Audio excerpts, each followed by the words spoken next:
What factors contribute to a long and satisfying marriage between a Korean and a Filipino? What social policies in support of intermarried Korean-Filipino couples can be recommended within the context of migration? So I hope to show in this study several,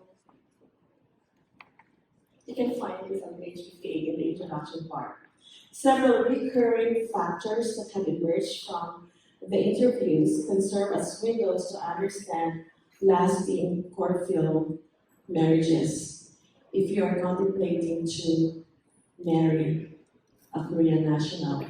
Maybe you should start listening to me. I will divulge to you the secrets of 5 Korean Filipino couples that have been married for 20 years, up to 30, I think 20 to 34 years, yeah. Third. Also, this study will provide policy recommendations with a view of strengthening a multicultural and beneficial setting for court-filled couples and their family. That's the third slide.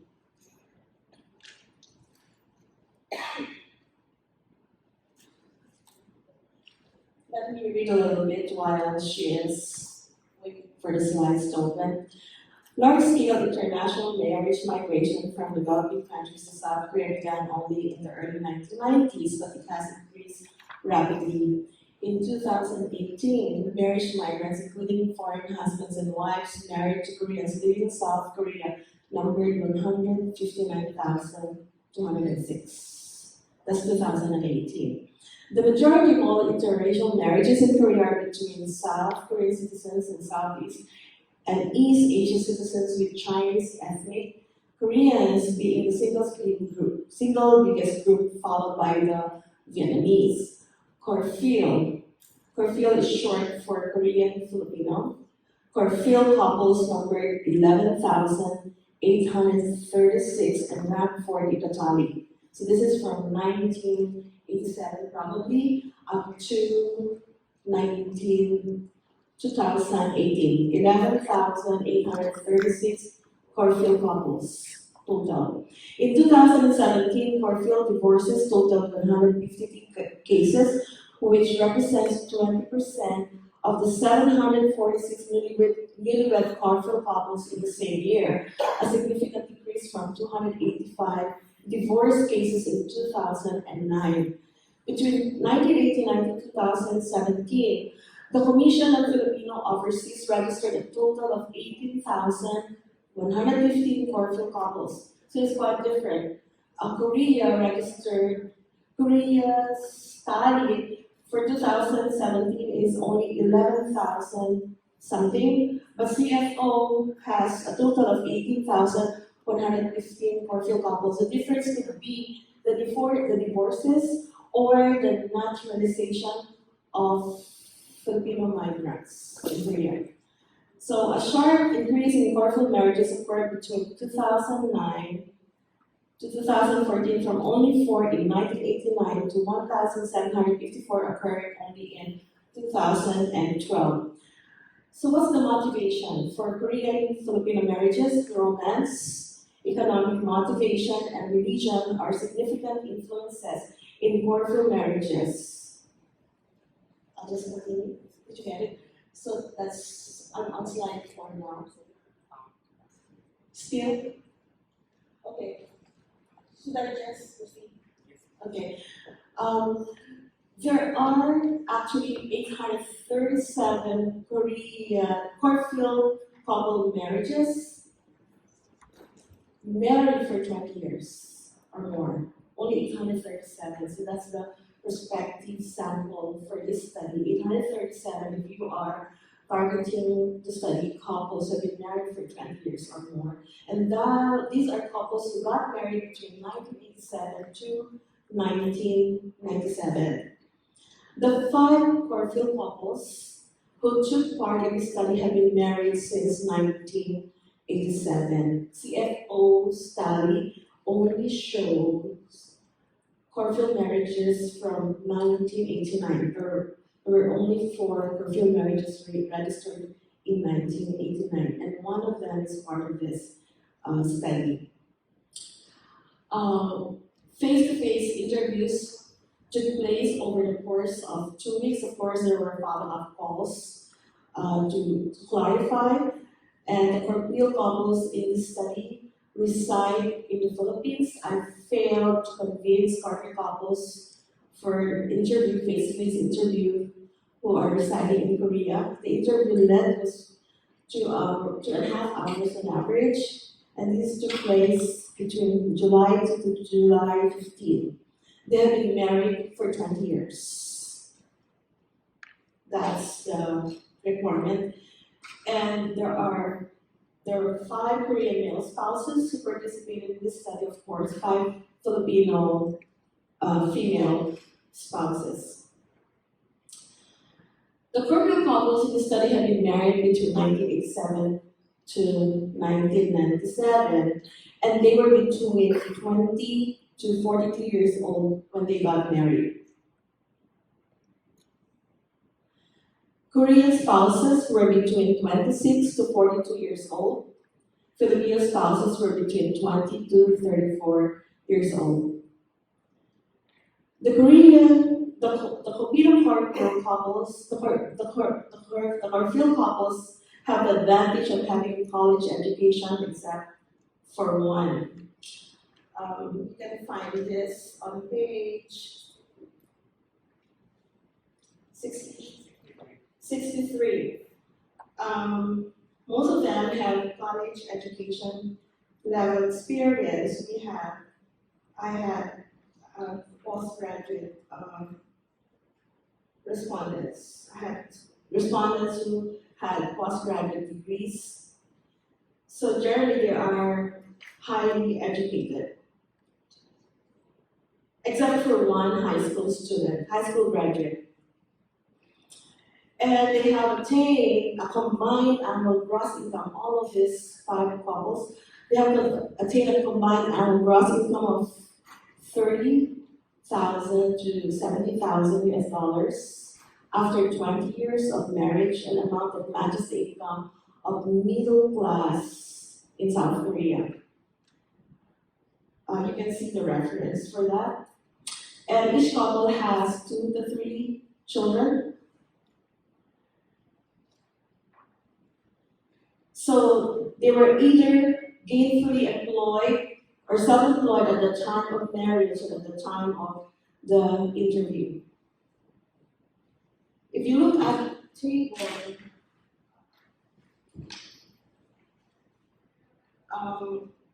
table 7 at page 65, you can find their occupation at first meeting and their occupation and their current occupation. They're mostly self-employed. They're running their own businesses in the Philippines, very stable, except for one who is an executive of a big company in the Philippines. Please turn your booklet to page. I'm looking at the BSA model. It's not here. What's the other one now? The BSA model. Okay, let's see.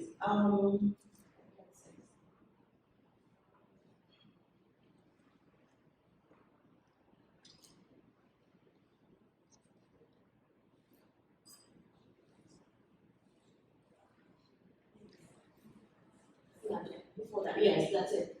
So I use the BSA model. It's called the Vulnerability Stress Adaptation Model for Marriages by Kearney and Bradbury.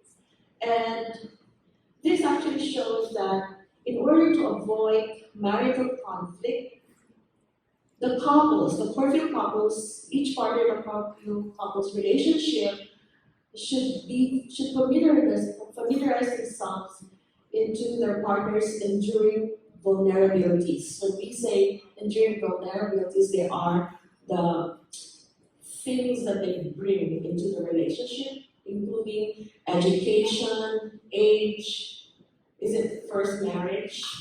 What else? Their job or employment, and their personality traits. So familiarize with the enduring vulnerabilities of each partner, and then try to adopt mechanisms to cope with internal and external stressful events. And if they're able to do that, that will lead, they can avoid marital conflict and lead them to attain marital quality and marital stability. So I use this framework to develop a questionnaire for the study.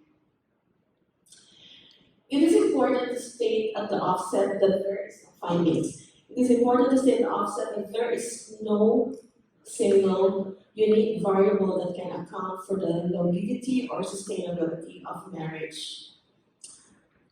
Next one.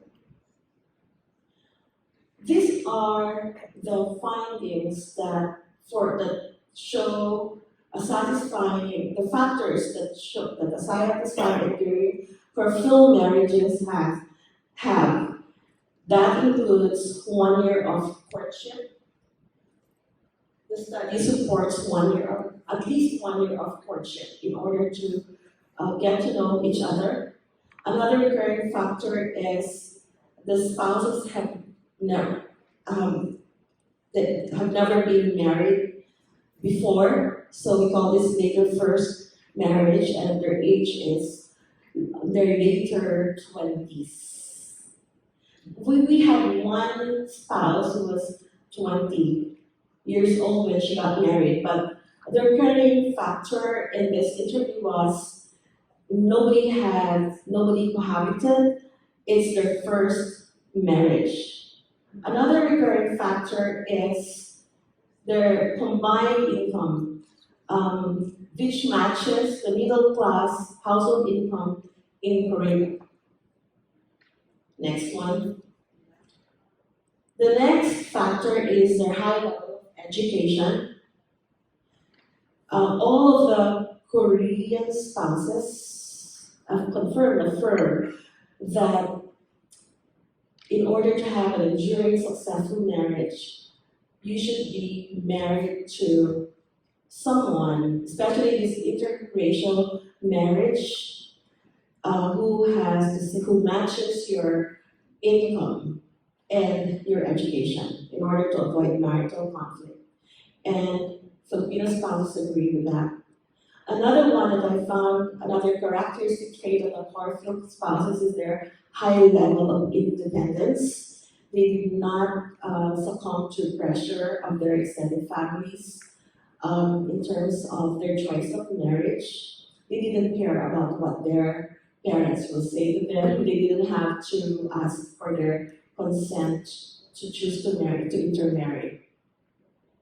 Next is commitment to spouse and children, and family is a recurring theme for a stable, fruitful marriage. In fact, 2 of the respondents, one of them has converted his citizenship to Filipino, and because he said marriage is commitment. Another spouse is also contemplating to convert from Korean to Filipino citizenship. And commitment does not just involve commitment in terms of the responsibility of the husband to a wife or a wife to the husband, but also involves providing for the financial needs of the family and childbearing as well. Another recurring factor in a stable and lasting fulfilled relationship, as attested by the fulfilled couples, include love, trust, and respect. These are key factors to their lasting marriage according to them. And this is an interesting finding. I found out that proficiency in bilingual communication is a big factor to a successful fulfilled marriage. In fact, in Korea, one study found out that people from Southeast Asia, marriage migrants from Southeast Asia has better coping mechanisms than the marriage migrants from East Asia. It didn't explain well, but it also mentioned that Filipino marriage migrants are better at their coping mechanisms because they can speak English, they can speak Filipino, and they can speak Korean as well. In the Philippines, if they are not able to communicate in Filipino, they communicated in English. Another factor that I found that is crucial to the successful, powerful marriage is having a joint bank account. None of them have separate bank accounts. None of them have secured their own assets or finances. There was transparency among all these 5 Corfield couples. And finally, 3 other factors remain, including having similar religious beliefs. There's one who converted into the religion of his wife in order to not just please his wife, but he thinks that this is key to a happy marriage and family. Having the same religious belief, they think, will lead to having similar values and goals and aspirations as a couple and as a family, and having a high level of cultural sensitivity and adaptability. Corfield marriages have a good chance of lasting when spouses are highly adaptive in accepting and appreciating cultural difference. Instead of maintaining a defensive attitude towards preserving their culture, the couples in this study showed a high level of cultural sensitivity. So, to summarize, the vulnerabilities, the enduring vulnerabilities that the Corfield couples brought into their marriage include 1-year courtship, later first marriage, high level of education, middle class household income, high level of independence, commitment, love, trust, and respect. And the effort and action that they brought into their marriage included, and which are key factors in their successful marriage, included having a joint background, proficiency in bilingual communication, similar religious beliefs, similar values, high level of cultural sensitivity and adaptability. These findings highlight the various factors that impact the longevity of interracial marriage in the case of 5 Corfield couples subject of this study. Conclusion. What is the time? 2 minutes, yeah? I can do that. So the findings of this study reinforce standing theories which affirm that various factors impact the longevity of interracial marriage. So I mentioned the vulnerabilities, the characteristic traits, and the adaptive skills that factors that impacted their successful marriage. So there is a limitation to this study because this involved cases of only 5 Corfield couples. So I encourage further studies because this study cannot speak for all 837 Corfield couples who have been married for 20 years. We need more samples, more data, and I suggest that if you decide to study more, to expand the studies to have Corfield couples residing in Korea and other countries to assess variations. Policy recommendations. We found that this study suggests that understanding and supporting Corfield couples can play a crucial role in the realization of South Korea's grand plan, which aims to support the social integration of foreign wives and an attainment of a multicultural society. This study carries important policy implications that may significantly contribute towards meaningful integration of marriage migrants. And this includes, you can find this policy implications on page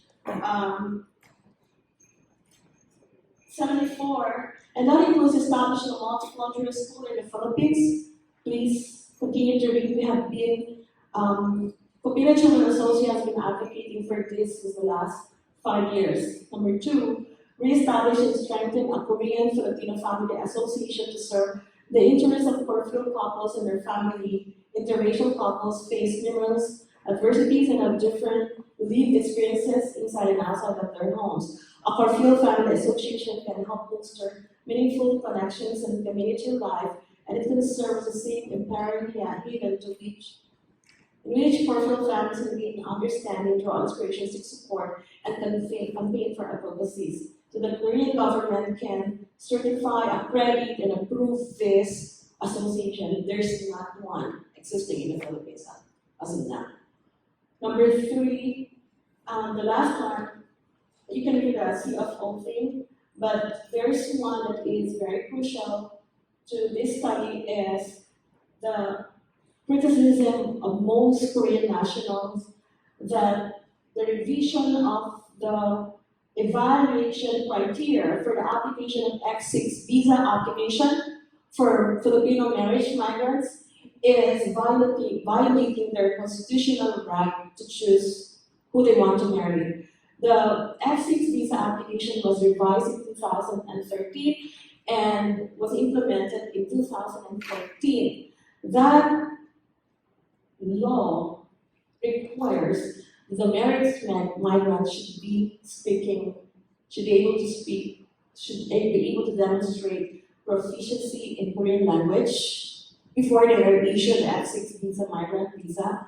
But this is not a requirement for marriage migrants from developed countries. This is only a requirement for marriage migrants from developing countries. So this is looking discriminatory for marriage migrants from developing countries like the Philippines and and also these Korean spouses who are unable to produce enough finances and a certificate that they can have a space for their future family, Korean family to reside in Korea is a requirement. And so this ends the study. Thank you.